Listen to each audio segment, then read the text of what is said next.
Sombras que projetamos. A maioria de nós pensa que quanto mais recurso, mais a vida vai ficar mais fácil, né? Quanto mais recursos, mais a vida vai ficar mais fácil. Eu tive agora em Brasília e convivi com realidades múltiplas. Gente muito pobre e gente com dinheiro que eu nem imaginava. Gente que fatura anualmente 20 milhões. Você tem noção? 20 milhões anuais. Tem noção disso, Robin? As sombras que nós projetamos fazem a gente pensar assim, poxa, dinheiro, Fala aí. Dinheiro, ajuda muito. E a Bíblia, inclusive, fala que dinheiro é resposta para tudo. E realmente, dinheiro responde tudo. E toda pessoa que é regida pelo dinheiro, por essa idealização, por essa sombra, ela vai achar que vai resolver todos os seus problemas com dinheiro. E a gente conviveu com pessoas que participam de congregação cujo tem dizimista de 100 mil reais. Você já imaginou isso? 100 mil reais de dízimo. Só que são pessoas que, na nossa cabeça, a vida funciona tudo redondinho, tudo legal, tudo maravilhoso. Mas o que essa turma toda, irmãos, pensa num lugar cheio de silicone. É isso. É silicone até na sobrancelha. Então o dinheiro resolve tudo. Pé de galinha, barriga caindo, outras coisas caindo, vai resolvendo tudo. Mas o que o dinheiro não está resolvendo lá? O que o dinheiro não está resolvendo lá, gente? O que o dinheiro não está resolvendo lá? Fala, irmão. O que o dinheiro não está resolvendo lá? A casa deles, a família deles. Só nessa congregação, 6 filhos se mataram. 6 filhos se mataram. Você tem noção? A gente pensa assim que quanto mais recursos, mais vai aumentar o nosso ativo. Ou seja, temos condição de ter recurso para fazer mais coisas. Então, quanto mais dinheiro, mais aumenta o nosso recurso. Quanto mais aumenta o nosso recurso, mais a gente consegue solucionar problema. Não, irmãos. Quanto mais dinheiro, mais aumenta o nosso passivo. Porque quem está acostumado a resolver tudo com dinheiro, não mete a mão em nada, porque não quer se comprometer com nada. Tudo acha que vai resolver com dinheiro, inclusive as relações com os filhos, com a esposa, com a família. Tem mulher que já negocia com o marido. Você pode ficar com seu amante. Você me dá 20 mil por mês, só traz ela para perto, para eu saber quem é, e toca. Não, você está pensando que eu estou brincando? É sério. É sério. São realidades que a gente pensa assim. E aí você está aqui, na sua simplicidade, achando que a tua vida está ruim, que tu está aqui, tupiniquim, escantão do mundo, que tua vida está muito ruim. E que no dia em que você... Irmãos, eu tive com gente séria, de muito recurso, tive gente séria, com muito recurso, com baixa escolaridade, tive com gente séria, com recurso mais ou menos, o cara é policial rodoviário federal, a esposa é juíza, os dois assim, e gente séria, gente de Deus, entregue, doada. Mas também gente que dizima de 2 salários mínimos. O dízimo dela é de 2 salários mínimos. Ela dizima sobre 2 salários mínimos. Mas se enche cheio do direito, porque ela é a rica daquela comunidade.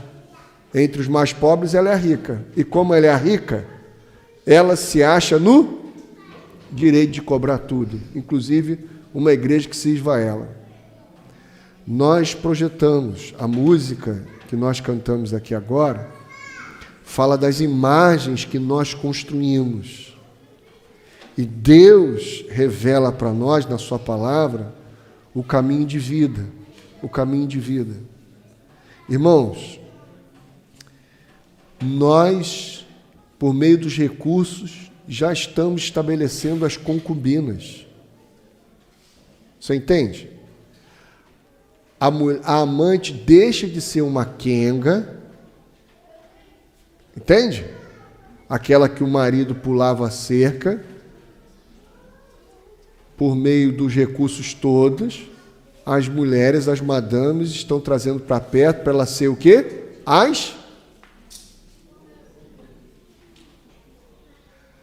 Abraão, Sara, quem era o outro que estava lá? Agar. Agar era quenga? Era ou não era? Não. Agar era quem? Era quem? Concubina. O que a turma cheia dos recursos estão fazendo? Estão fazendo o quê? Concubina, irmão. Gente, o Evangelho é lindo. O Evangelho é maravilhoso. Não pensa você, meu irmão, que se Deus atender a sua idealização de vida, sua vida vai ficar assim, pá! Não é assim, irmão. Irmãos, entenda uma coisa em nome de Jesus, e nós vamos entrar aqui no que nós vamos partilhar, já estamos partilhando já. A cruz é só para os justos? Deixa eu fazer uma pergunta. Só os justos vão ser crucificados? Ou justos e injustos vão sofrer a cruz? Vou fazer a pergunta de novo. Quando Cristo foi crucificado, quem estava lá crucificado também? Quem estava lá crucificado também? Hã? Quem? 2 ladrões. Então, justo e ladrão serão crucificados? Sim ou não? Sim.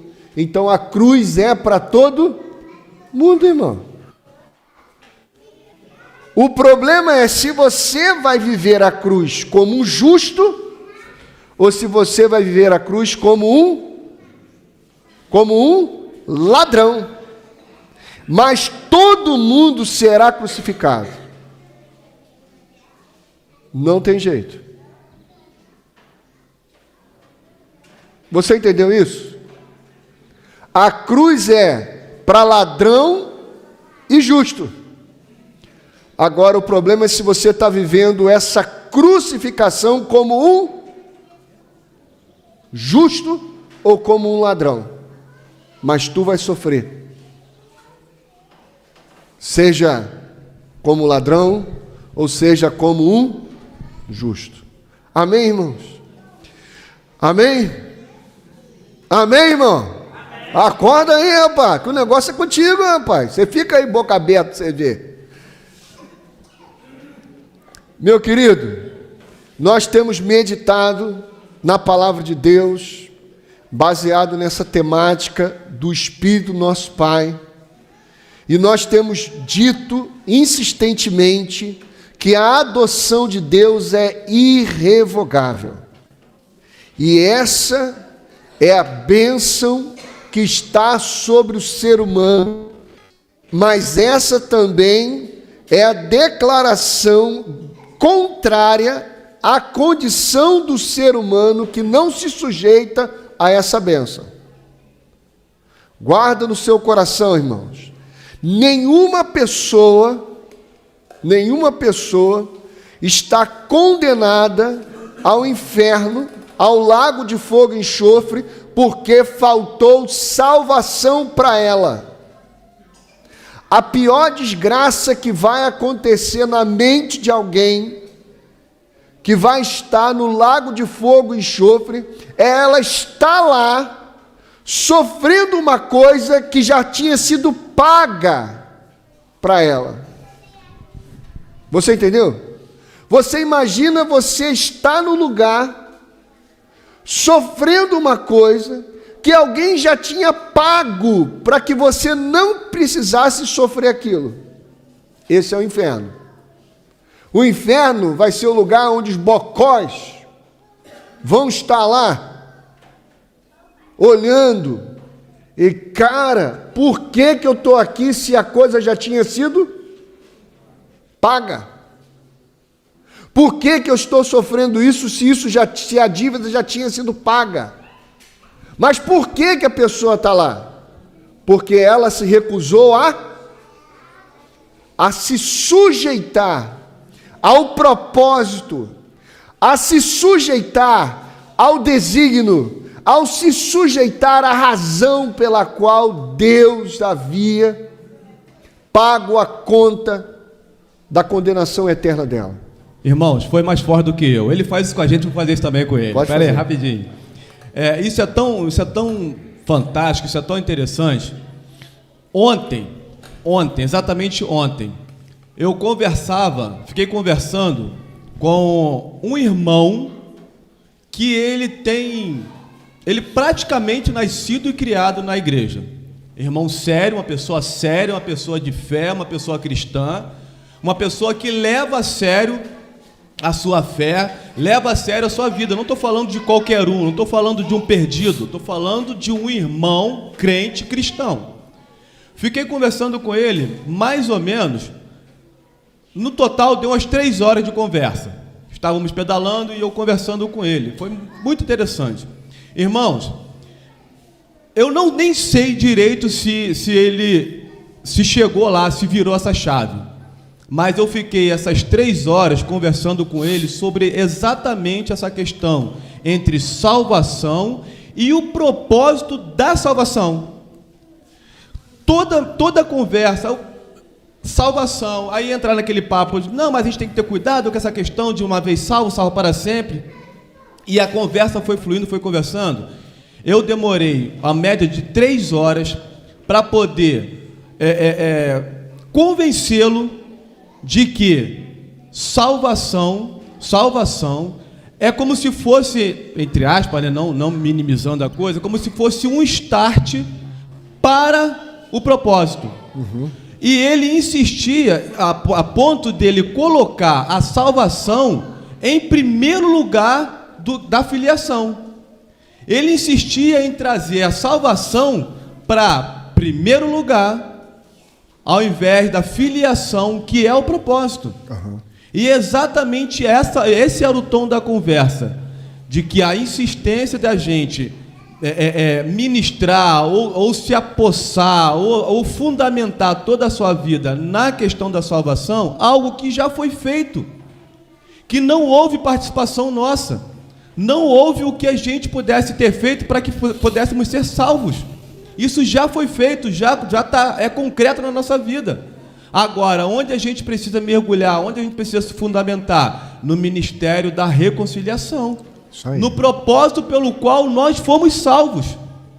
Irmãos, se a gente não, como o pastor no finalzinho que deu, irmãos, isso é contigo, deu essa chacoalhada aqui na gente, se nós não sujeitarmos a esse fundamento, a essa ideia, a esse sentido, a gente vai ficar discutindo o tempo todo sobre salvação, algo que a gente não teve participação.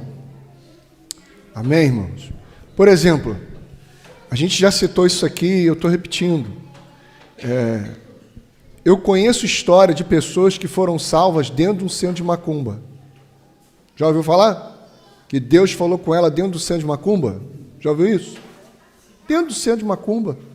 Eu conheço história de pessoas que tiveram um encontro com Jesus na cama de uma prostituta.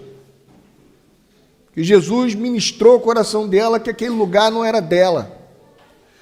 A gente conhece testemunhos hoje no mundo árabe de pessoas que tiveram um encontro com Jesus encarnado para ela. Recentemente, agora nesse terremoto que teve lá na Turquia, crianças que ficaram soterradas. A Turquia é um país extremamente fechado para a questão também do evangelho. Crianças que ficaram soterradas durante 3 dias. 3 dias. Lembra do terremoto que teve recentemente na Turquia? Crianças que ficaram ali soterradas durante 3 dias. 3 dias. Quando foram tirar as crianças e foram tentar logo hidratar as crianças, dar água, comida, as crianças estavam tudo saudáveis e bem, e falaram assim: não, nós bebíamos água e nós comíamos. Um homem com uma roupa branquinha vinha aqui, dava água e comida para a gente todo dia. Eu vou falar uma coisa para você. Para salvar as pessoas, este não é o meu e o seu ministério. Este ministério de salvação é de Cristo. O nosso ministério é da reconciliação. Porque Jesus nos envia para a gente encontrar os irmãos que Ele já salvou no Filho dEle. Nós não estamos indo como quem levamos a Cristo.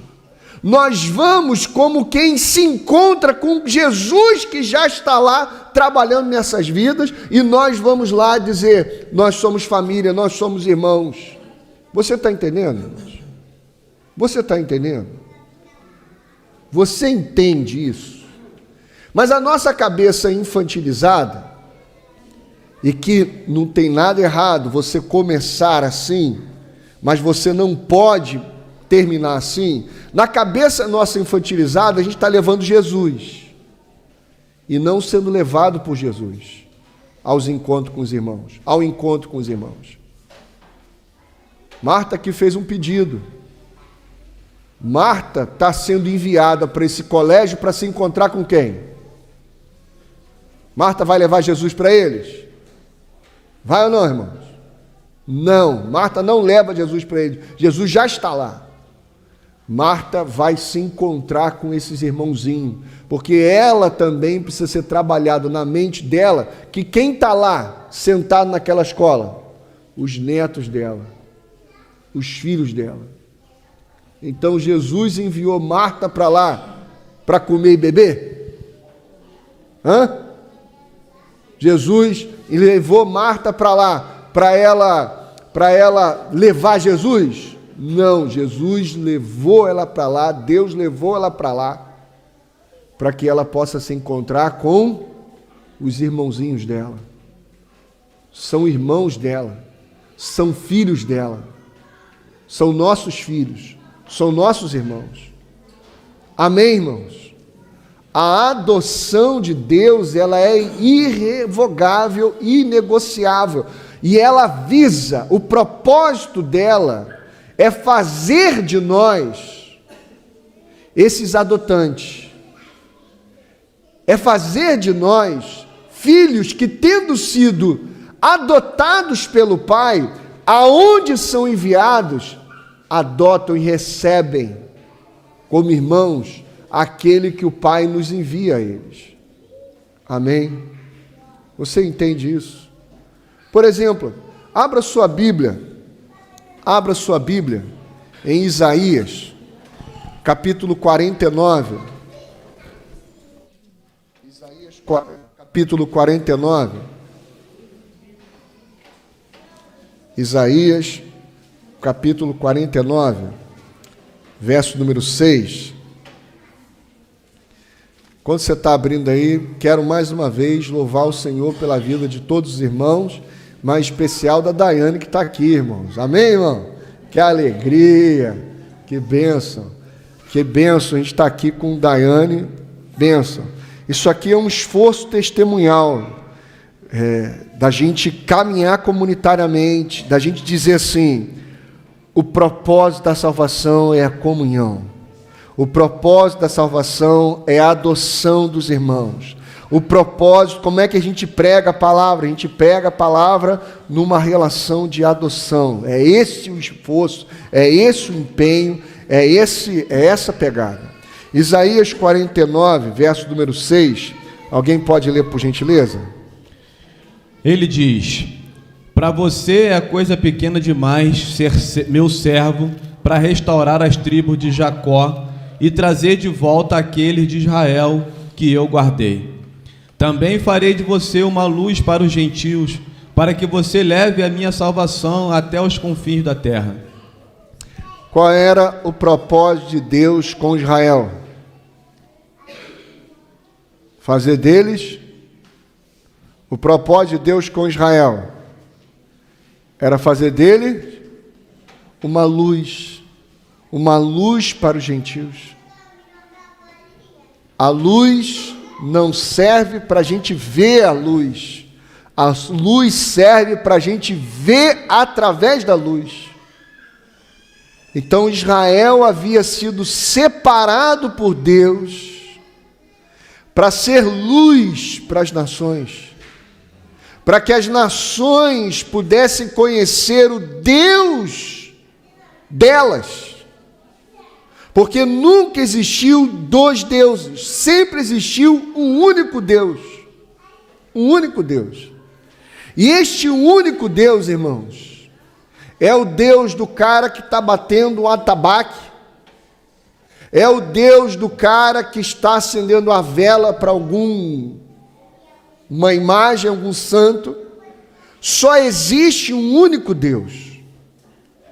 Só que como nós, na nossa infantilidade, a figura de Deus é uma figura de alimentação das nossas carências. A figura de Deus, enquanto estamos no início da nossa caminhada, nós olhamos para Deus como aquele que está lá para resolver os nossos problemas. Não tem nada de errado com isso quando eu estou começando. Todos nós não chegamos na fé porque tudo estava dando certo. Nós chegamos na fé porque as coisas estavam fora de lugar e as coisas não estavam funcionando como nós queríamos. Por isso, o Salmo 23 começa com um salmista pensando em quê? Em propósito ou em comida? Como é que começa o Salmo 23? O Senhor é o meu? Vai. Deitar-me faz em verdes pastos.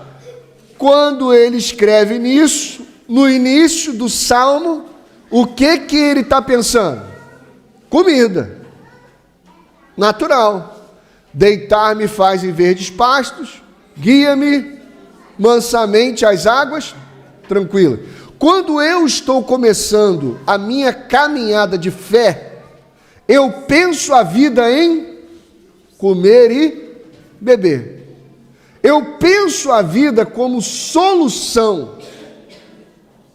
Eu vou me encontrar com Deus como quem soluciona o meu problema.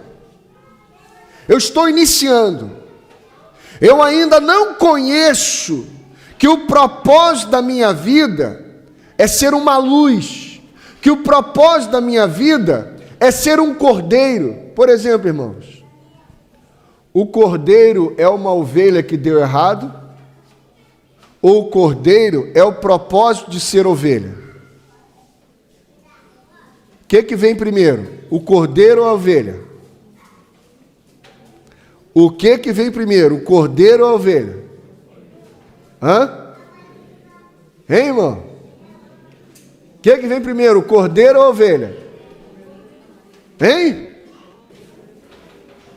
Ó, cordeiro é a ovelha que morreu. que está sendo servida de jantar. Então vamos lá. O que vem primeiro? O cordeiro ou a ovelha? O cordeiro. Eis o cordeiro de Deus que foi morto antes. Então o cordeiro não é uma ovelha que deu errado. O cordeiro é a ovelha que cumpriu o seu propósito. Amém, irmão? Jesus veio para corrigir uma coisa errada? Foi? Ou Jesus veio para cumprir o seu propósito? Então, só que como eu inicio a minha caminhada como ovelha eu estou pensando em comer e beber. Só que a minha vocação é de cordeiro. Então o que Deus faz? Deus nos pega pela mão e nos leva aos vales dos nossos medos. Ele nos pega pela mão e nos leva e nos conduz ao vale dos nossos medos. Por exemplo, irmãos, o que é o medo? O medo é a sombra do amanhã. O medo, nós só sentimos medo porque vivemos numa expectativa daquilo que pode nos acontecer amanhã. Esse é o medo. Quem inventou o futuro foi os demônios. Os demônios inventaram a questão do futuro, para que no meu e no seu coração tivéssemos o quê? Medo do que nos pudesse acontecer. Por isso, Deus se encarrega de nos segurar pelas mãos e nos levar pelos vales dos nossos medos. Nos leva. Por quê? Porque Ele está nos conduzindo para um lugar de mesa. Quando você ainda amadureceu, mas ainda não está tão maduro, você olha para a mesa. Quando você era infantil, você olhava para a mesa e pensava assim: essa mesa dos inimigos, com certeza para eu tirar onda. Tanto é que a gente compôs música, irmãos. Quem compôs a música? Quem te viu passar na prova e não te ajudou? Foi a igreja. Foi a igreja que compôs essa música. Quem te viu passar na prova e não te ajudou, quando te vê na bênção vai se arrepender. E músicas similares a esse espírito. Quem compôs isso foi a gente. Com qual cabeça? Com cabeça de ovelha. Mas ovelha só pensa em comer. Então, quando ela estava à mesa, ela pensava: vou tirar onda com os inimigos. E aí ela cresce mais um pouquinho. Ela: não é isso. Já sei. Vou partilhar com os inimigos. Então é partilhar. Vou partilhar. Vamos sentar à mesa e eu vou partilhar com os inimigos. Só que aí Deus faz ela crescer mais um pouquinho. E aí o que ela descobre? O que a ovelha descobre? Que era para ela comer diante dos inimigos, que era para ela partilhar com os inimigos. O que a ovelha descobre? Tem uma terceira aí. Ela virou comida para os inimigos. Eis que vos envio como ovelhas no meio de lobos. É esse o caminho. Você está entendendo? Você está assim discernindo? Você pensa, irmãos, você pensa que os problemas... Olha, eu nunca tinha ouvido isso. Eu vi isso... você sabe que tem aumentado muito o número de autismo, né? O número de autistas no nosso país e no mundo. E tem estudos que estão apontando que, na verdade, o autismo pode ser uma mutação. Que não é problema disso, problema daquilo, que o autismo pode ser uma mutação. Que os nossos filhos estão se negando a entrar e herdar esse mundo que nós estamos entregando para eles.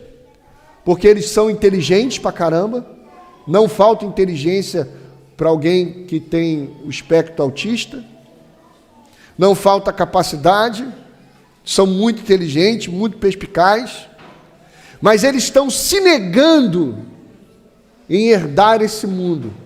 E por isso está havendo uma mutação, onde cada um vai vivendo no seu mundo, sem a relação. Porque os que se dizem são, estão cada um vivendo o quê? O seu mundo. Você está entendendo, irmão? A gente vai vivendo de uma maneira, esquecendo que a nossa vocação é uma vocação relacional, afetiva, proposital, de maneira que a gente acha que a vida consiste em a gente ser salvo e não em a gente se encontrar como família. E a desgrama toda é que esse sistema todo de vida pode fazer a sua vida funcionar, pode fazer a sua vida rodar durante um bom tempo e você achar, está vendo, dá resultado. Por exemplo, abra sua Bíblia lá em Jeremias.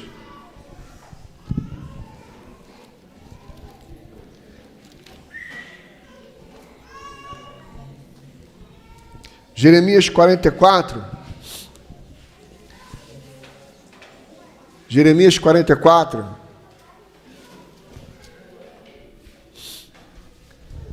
Jeremias 44.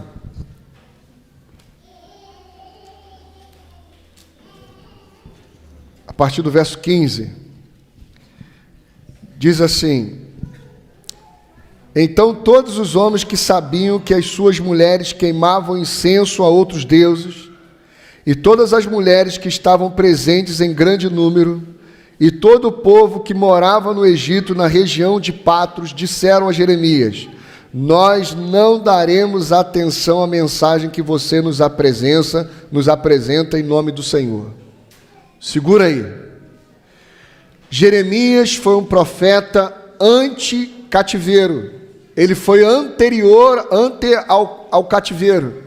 Ele pregou muito, dizendo: olha, se nós não nos voltarmos para o nosso propósito, se a gente não se voltar para a nossa vocação, se nós não nos voltarmos para o nosso desígnio, nós seremos levados cativos para a Babilônia, nós seremos levados para lá, vão subjugar nossas mulheres, vão subjugar os nossos filhos, vão subjugar a nossa terra, vão subjugar tudo.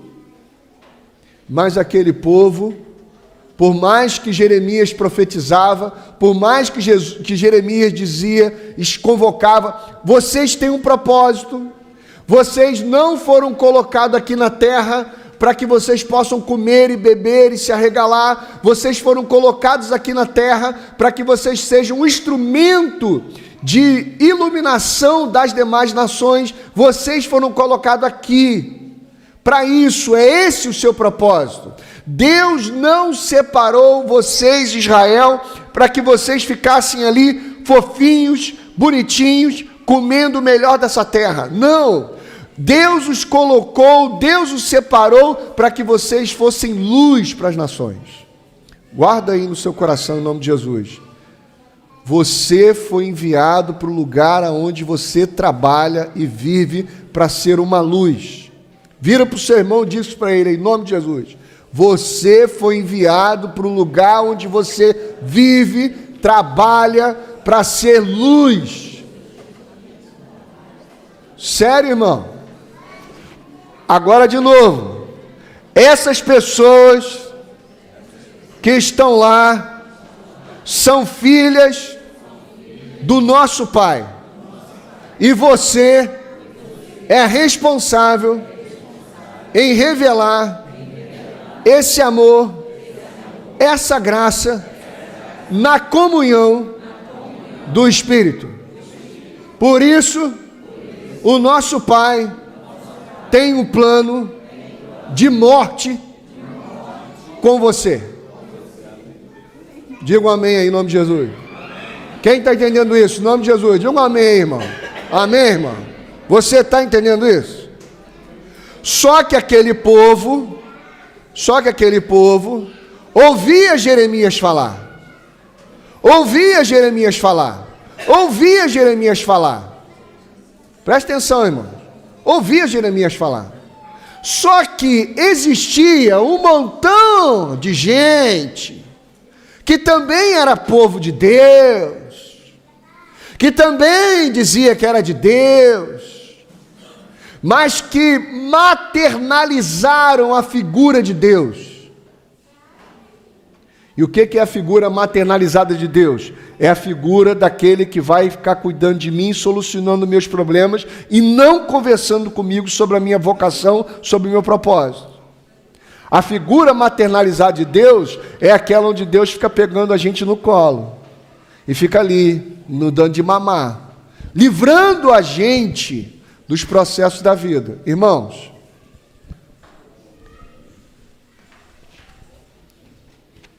cada vez mais, irmãos, nós estamos vivendo coisas absurdas. E os nossos filhos estão sendo usados nesse processo todo para que a gente perceba a fragilidade da vida e que a vida não pode ser controlada pelas nossas mãos, nem pelo que a gente tem. Por exemplo, um homem muito rico aqui, Rio de Janeiro, estávamos lá também, um amigo dele, fazendo uma viagem, a netinha dele, com ele, no carro, e ele e a vovó, chupando uma uvinha, irmão, engasgou e ficou 20 minutos sem respirar. A netinha de 2 anos está em coma. O cara é milionário ali da Barra da Tijuca, lá, naquela região ali. E ele, com todo o dinheiro que ele tem, fala aí para mim. Fala para mim. Não pode fazer nada. Cada vez mais, coisas absurdas estão vindo de nossos filhos. Você entende? Nossas crianças. Eles dizem, caramba, por quê? Porque na nossa cabeça, a gente consegue controlar. Se eu fizer isso, se eu fizer aquilo, se eu comprar, se eu trabalhar mais, se eu pegar... O tempo todo a gente está tentando ter o controle na mão. E Deus está cada vez mais dizendo para a gente, vocês são frágeis. Vocês estão aqui pela minha vontade e para o meu propósito e para o meu desígnio. E nisso consiste a vida de vocês. Vocês não estão aqui para que a vida funcione segundo o que vocês imaginaram e nem segundo a ideia que vocês têm de vida. Vocês estão aqui para que vocês cumpram o meu propósito. O meu propósito é colocar vocês numa mesa em família, porque eu os amo, e eu os chamei, os criei no meu amor, para que juntos nós celebrássemos a vida numa comunhão. Só que a gente não quer isso. E aí, o que a gente faz? Quando a gente não está gostando do culto que Deus está nos ensinando. Aí, volta lá para o texto. Verso número 17. É certo que faremos... queimaremos incenso à rainha dos céus e derramaremos ofertas de bebidas para ela, tal como fazíamos nós e nossos reis e nossos líderes, nas cidades de Judá e nas ruas de Jerusalém. O que eles estavam fazendo? No nosso contexto, sabe como é que funciona isso? Vou buscar uma igreja que fale que Deus vai me abençoar. Que o meu marido tem que ser uma bênção para mim. Que o trabalho, Deus vai abrir uma porta de emprego para mim. Não, irmãos. E aí vamos lá, a gente busca isso. Uma igreja cujo trabalho seja bom para os meus filhos, para mim, e não um lugar onde eu possa me sacrificar e servir o meu povo. Não. E o pior de tudo, irmãos, vamos ler aqui. Naquela época,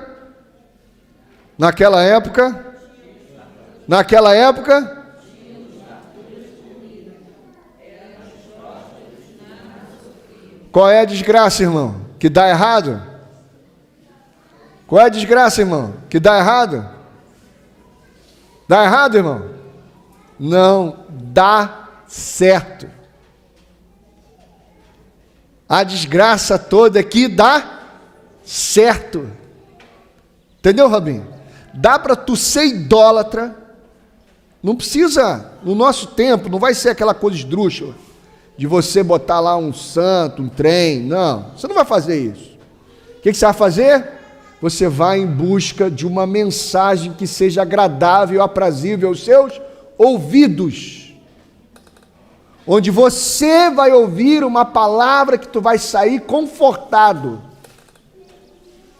Para que você possa ter a sua semana abençoada. Aleluia.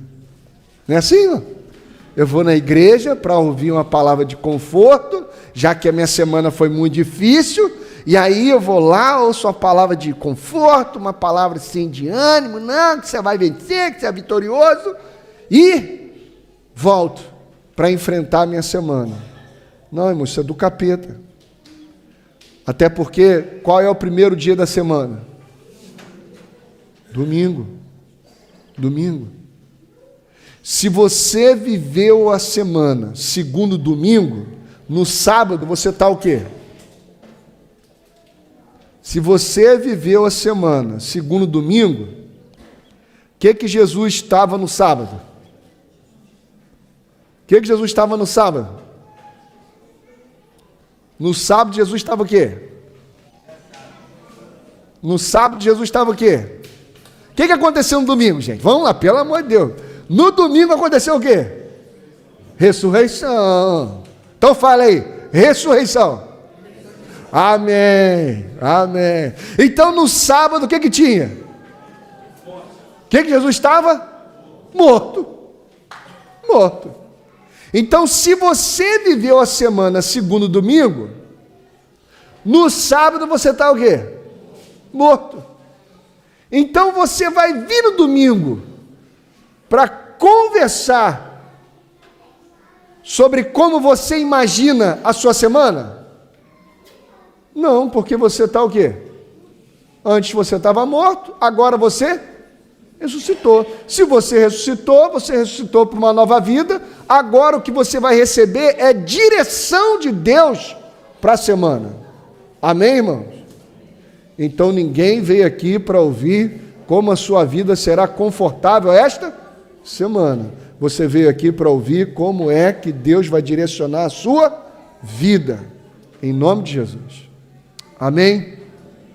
Só que o povo de Israel queria isso? Queria isso? Não. Não queria isso. E o que acabou acontecendo com eles? foram levados para o cativeiro babilônico. Foram levados para o cativeiro babilônico. Agora deixa eu falar para você. O que é a Babilônia? A Babilônia é uma maneira de pensar financeiramente e religiosamente. A Babilônia é uma maneira, é um espírito de pensar anticristo. A Babilônia não é um lugar geográfico. A Babilônia é uma maneira de pensar anticristo, que envolve religião e envolve finanças. Que envolve religião, finanças, controle. Agora deixa eu te perguntar aqui. Quando Israel foi levado para lá, ela foi levada para lá para ser moldada pelos babilônicos, ou ela foi levada para lá porque era assim que Israel já estava? Israel já estava com a Babilônia dentro deles. Deus as levou para lá para ensiná-los aonde aquilo tudo leva, aonde tudo aquilo vai, aonde tudo aquilo designa. Entende, irmãos? Nós estamos fazendo essa introdução antes de entrar no texto, que a gente combinou foi entrar no texto. Eu sei que não vai ter tempo, vocês me desculpam. Você volta de domingo à noite? Que você ainda nem falou. Mas eu estou fazendo essa introdução para que, em nome de Jesus, a angústia do meu coração, é para que os meus olhos e os seus olhos se abram para aquilo que Deus está ministrando no nosso coração. Porque, volta lá em Jeremias 7.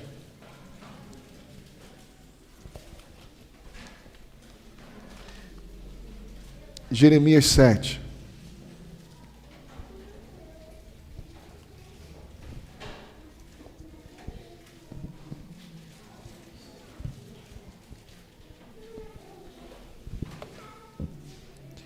Lá em Jeremias 7, olha o que Deus está falando para Jeremias, irmãos. Prestem atenção nisso, em nome de Jesus. Por que é isso? Por que é isso? Porque o número de crentes tem aumentado muito em nosso país. Não existe país com maior número de crentes evangélicos do que o nosso. Só para você ter uma ideia, não existe no mundo, preste atenção que eu vou falar aqui, não existe no mundo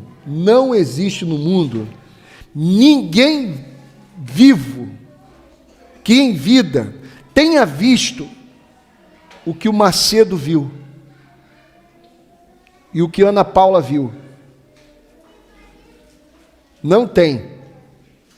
Não existe no mundo gente que conseguiu reunir 2 milhões de pessoas para cantar com ela. Não tem lugar nenhum no mundo. Você sabia disso?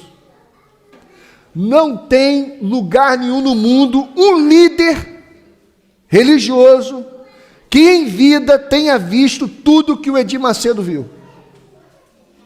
Não tem. Você acha que isso é à toa, irmão? Você acha que Deus não tinha algo para trabalhar por meio de nós brasileiros e que nós nos perdemos da nossa vocação? Mas apesar disso, o dom está aqui. O dom está aqui. Não tem, irmãos. Qualquer um daqui, se sair daqui com tudo que já sabe do Evangelho, consegue abrir uma igreja em qualquer lugar aí do Brasil. E sabe o que vai acontecer? O que vai acontecer? O que você acha que vai acontecer? Vai dar errado? Vai dar errado, irmão? Não, vai dar certo. Vai dar certo. Esta é a palavra que veio a Jeremias, capítulo 7, da parte do Senhor. Fique junto aonde? Aonde Jeremias está pregando? A porta do templo. Por quê? Quem entra para o templo? Cachaceiro? Traficante? Quem entra para o templo? Quem? Os crentes. Assim diz o Senhor dos Exércitos. Ouçam a palavra do Senhor, todos vocês de Judá que atravessam estas portas para adorar o Senhor. Assim diz o Senhor dos Exércitos, o Deus de Israel: corrijam a sua conduta e as suas ações. Eu os farei habitar neste lugar. Não confiem nas palavras enganosas dos que dizem: este é o templo do Senhor, o templo do Senhor e o templo do Senhor. Mas se vocês realmente corrigirem a sua conduta e as suas ações, e se de fato tratarem uns aos outros com justiça, o que os mensageiros mais faziam? Esse aqui é o templo do Senhor, templo do Senhor, templo do Senhor. Eles achavam, só porque estavam fazendo culto no templo do Senhor, Deus estava se agradando deles e tudo ia bem. E aí ele fala: mas se vocês realmente corrigirem as suas condutas e as suas ações, se de fato tratarem uns aos outros com justiça, se de fato vocês tratarem um ao outro com justiça, se de fato você for para o seu ambiente de trabalho e tratar aquelas pessoas lá com justiça, e qual é a justiça? Eles são teus irmãos, eles são a sua responsabilidade, eles são teus filhos e tuas filhas. Se são mais velhos que vocês, são seus pais, que podem estar na ignorância. Não oprimam o estrangeiro, o órfão e a viúva, e não derramem sangue inocente neste lugar. Por que não é para oprimir o estrangeiro? Porque aquilo que parece estranho, na verdade, é minha família. É minha família. Irmãos, vamos lá. Quem é a viúva? Aquela que não tem? Aquela que não tem? Maria. Quem é o órfão? Aquele que não tem? Quem é o estrangeiro? Aquele que ficou despatriado, que perdeu a sua pátria, seu pai, sua origem. Por que o Evangelho fala para a gente cuidar dessas pessoas? Quem é a viúva? É a que não tem? Quem é o órfão? É o que não tem? Quem é o estrangeiro? É o que foi despatriado, perdeu a sua pátria, sua filiação. Quem é a figura que assume isso, gente? Quem é a figura que assume isso? A figura de um pai. É o pai. Você entende?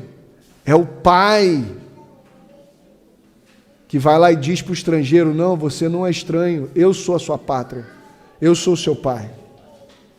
É o pai que assume esse lugar de marido para viúva, e é o pai que assume esse lugar de pai para o órfão. Você foi enviado para esses lugares para assumir esse lugar de pai. Você entende? Você está entendendo? Foi para isso que Deus separou você. E aí, irmãos, vocês me perdoam? Puxa, que a hora vai embora. Já foi. O relógio está errado? Puxa vida. Olha só. Aí ele continua: então eu os farei habitar neste lugar, na terra que Deus aos seus antepassados, desde a antiguidade para sempre, Mas vejam, vocês confiam em palavras enganosas e inúteis. Vocês pensam que podem roubar e matar, cometer adultério, jurar falsamente, queimar incenso a Baal, seguir outros deuses que vocês não conheceram, e depois vir e permanecer perante mim neste templo que leva o meu nome e dizer: estamos seguros. Você está entendendo o que o povo está fazendo? O povo vivia, depois assim, vamos lá para o templo que aí Deus vai nos safar. Você entende? Vamos viver de forma dissoluta, vamos viver segundo a nossa cabeça, depois a gente corre para a igreja e Deus vai nos... vamos ouvir lá uma oração poderosa, um pastor poderoso, e aí vai estar tudo certo. Só para a gente saltar o texto, no verso 13: mas agora, visto que vocês fizeram todas essas coisas, diz o Senhor, apesar de eu ter falado a vocês repetidas vezes, e vocês não me terem dado atenção, e de eu tê-los chamado, e vocês não me terem respondido, eu farei a este templo que leva meu nome, no qual vocês confiam, um lugar de adoração que dei a vocês, aos seus antepassados, o mesmo que fiz a Siló. Expulsarei vocês da minha presença, como fiz com todos os seus compatriotas, o povo de Efraim. E você, Jeremias, não ore por este povo, nem faça súplicas ou pedidos em favor deles, nem interceda por eles junto a mim, pois eu não ouvirei. Irmãos, não adianta viver do jeito que você quiser e depois pedir oração sem que você esteja arrependido. Você está entendendo? Aquela oração não vai ter efeito nenhum sobre sua vida. Não adianta você se entristecer porque a sua vida deu errado, você quebrou a cara, porque você foi do jeito que você queria ir, e a sua vida quebrou a cara, agora você está entristecido. Você está entristecido, mas se você não se arrepender, irmão, não adianta oração. Oração sem quebrantamento não vai a lugar nenhum. Meu irmão, em nome de Jesus, você foi enviado. Você está sendo enviado à Babilônia, a esse lugar, a essa confusão toda. Mas você foi enviado como alguém que foi adotado. Essa turma toda que está lá na Babilônia são teus irmãos. Aquele lugar não é o lugar do teu prazer, não é o lugar do teu desfrute, não é o lugar da onde você tira o teu sustento. O teu sustento é o Senhor. É Ele que renova a sua força. Aquela escola, minha irmã, aquelas amigas que estudam com você, que já tem 12 anos, aqueles amigos que estudam com você, que já tem mais de 12 anos, eles não estão lá para te satisfazer e fazer a sua cabeça e você tentar buscar sua identidade neles. Sua identidade está no seu Pai, e você vai revelar para eles que eles são seus irmãos, de maneira que você não vai ser leal a eles, mas sendo fiel a eles, você vai revelar a graça e o amor do Pai para eles. Você está sendo enviado para isso. Você está sendo enviado para isso. Meu irmão, você vai ser crucificado. Você vai ser crucificado. Agora, você pode ser crucificado como um justo ou como um ladrão. Alguém que pegou tudo isso que Deus tem ministrado no coração, alguém que pegou todos os dons que Deus derramou em você em favor da família, alguém que Deus colocou todas as virtudes em você a favor da família, e você usou tudo isso ao seu bel prazer. Você vai ser crucificado. Você vai ser crucificado, mas como ladrão, e não como um justo.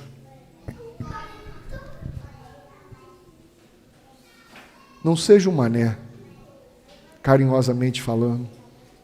Não seja um mané. É difícil, é difícil, é difícil. Meu irmão, tu vai para a cruz, cara. Você vai para a cruz, de um jeito ou de outro.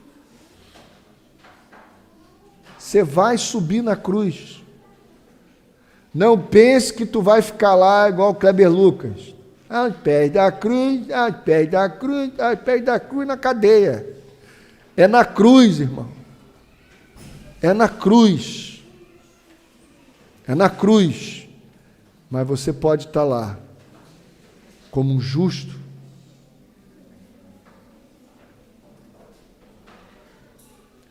Tem um quadro lindo que foi esculpido por um artesão lá no Egito. Ele pegou a cruz de Jesus. Por trás da cruz de Jesus, lá, Jesus crucificado, estava o Pai por trás dele, segurando as mãos dele. A mão estava furada, mas não tinha prego, porque quem sustentava a mão de Jesus lá na cruz era o Pai. E por cima do Pai e do Filho, o que tinha de símbolo lá? Uma pomba. Toda a família estava naquela cruz. Toda a família estava naquela cruz. Mas na cruz dos ladrões, ou melhor dizendo, na cruz de um daqueles ladrões, a família não estava. Você vai crucificar e vai ser crucificado. Mas você pode estar lá sozinho. Sozinho.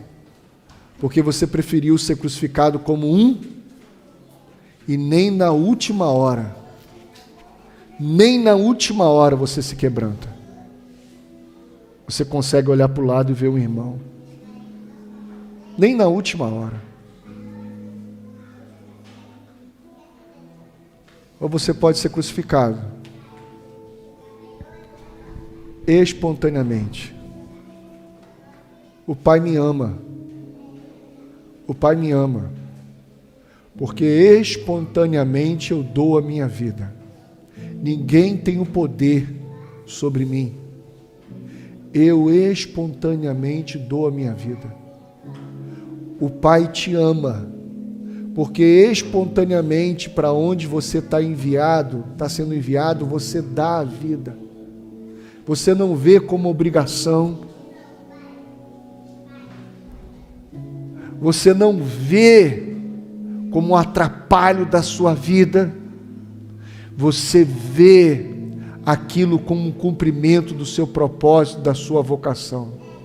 Como é que eu sei que o meu Pai me ama? Porque espontaneamente eu dou a minha vida. Eu não estou subindo nessa cruz chutando pedrinha, reclamando. Eu não estou acolhendo quem eu estou acolhendo, reclamando e murmurando. Eu estou fazendo isso com alegria, porque eu sei, eu vou ver o fruto do meu penoso trabalho e terei satisfação, porque eu verei a mesa posta com toda a família. E eu vou poder dizer: aqui estão aqueles que o Senhor me deu. Nenhum deles se perdeu, a não ser aqueles que já estavam designados. Vou dar uma última palavra para a gente terminar, irmãos. Você lembra quando Jesus estava na mesa com os seus discípulos? Você lembra? Jesus molha o pão e oferece para quem? Oferece para quem? Para quem? Para Judas. Esse gesto era um gesto simbólico de você partilhar com aquele que mais você honra. Ele molha o pão e dá para Judas. Jesus estava honrando Judas. Mas ele chegou para Judas e falou assim: Judas, sou eu. O que você tem para fazer? O que você tem para fazer? O que você tem para fazer? Jesus estava mandando Judas trair? Jesus estava mandando Judas ir traí-lo? Não. Jesus está mandando: decida, você está na minha mesa. Toma logo a sua decisão. Você está aqui na mesa. Decida. Você quer ir? Vai. Mas você quer ficar? Fica. Mas fica como um filho. Fica como amigo. Judas tomou a sua decisão e saiu apressadamente. O que Judas nem esperou? O que depois disso teve? Depois disso, Jesus fez o quê? Partiu o pão. Quem são aqueles que estão decidindo trair Jesus? É aqueles que não estão ficando na mesa para partir o pão. Você está sendo enviado, meu irmão, para os lugares aonde você está, para você partir o pão. E o pão é você. O pão é você, meu irmão. O pão é você.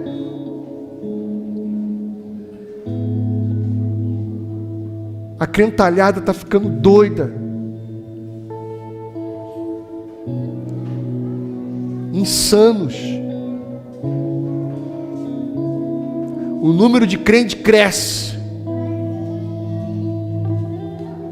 Mas ao mesmo tempo, o número de gente doente aqui também cresce. Porque se perderam do propósito. Não faça nada por dinheiro, meu irmão. Não vá para o lugar aonde Deus está te enviando por dinheiro. Não faça isso, isso vai te matar. Vá pelo propósito, meu irmão. Vá pelo propósito, em nome de Jesus. Em nome de Jesus. E é isso que eu tinha para partilhar. Me perdoe. Irmãos, em nome de Jesus. Essa conversa, ela é profunda demais, ela é séria demais, para que você simplesmente pegue tudo isso e vá para casa. Vá para casa viver a vida dissoluta, vá viver a vida conforme você acha que tem. Aí você acaba flertando. Você acaba flertando com um pé aqui e outro pé lá. O sistema é babilônico. O sistema é babilônico. Mas você não é da Babilônia. Amém. Você não é da Babilônia. Você foi resgatado. Você foi salvo. Você foi liberto desse sistema, apesar de estar vivendo no sistema. Para isso, por que você ousa a sair daqui e não se render a uma comunhão numa EBD, por exemplo? Por que você ousa achar que você, depois de ter escutado tudo isso, ainda tem o direito de sair daqui, engolir isso e ir para casa, sem que isso seja partilhado em família? Por que você ousa achar, terça-feira temos papo de homem, terça-feira temos conversa com as mulheres, mulheres com propósito? Por que você ousa achar que você não deveria estar aqui para partilhar tudo isso, para conversar sobre isso? Irmãos, se você não se render a essa comunhão, se você não se render à partilha, se você não se render a tudo que o Pai tem falado, a Babilônia vai te engolir. A Babilônia vai te triturar. Você vai ser comido Você não vai dar de comer. Você vai ser comido pelo sistema. Você vai ser engolido pelo sistema. E você vai dar de comer ao sistema, e não aquele que verdadeiramente você tinha que dar de comer. Irmãos, não ousem achar que tudo isso você vai ouvir e viver sozinho e achar que tudo isso vai transformar a sua vida. Não.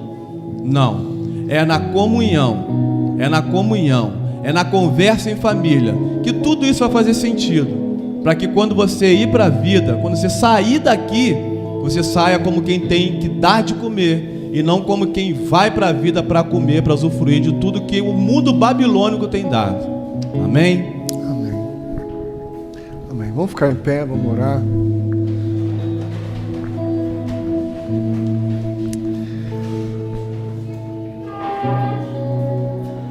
Daiane, você ora por nós, em nome de Jesus. Eu gostaria de aqueles que puderem se ajoelhar, né? Porque às vezes a gente ouve tanto, como no texto, eles rasgaram a palavra. Diante de tudo que foi dito, quantos de nós não rasgamos a palavra e não nos rasgamos em arrependimento? Então que Deus encontre em nossos corações um coração arrependido, porque nós não nos vemos reconciliados com Ele, por isso nós não levamos a reconciliação.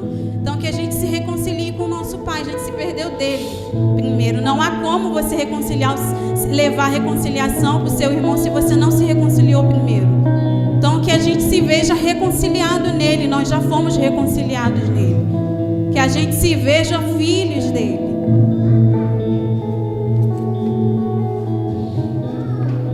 Pai, nós estamos aqui, Senhor, não apenas como meramente ajoelhados para dizer para o outro que a gente se arrepende de quem a gente se contaminou durante toda a nossa história, do que nos contaminamos.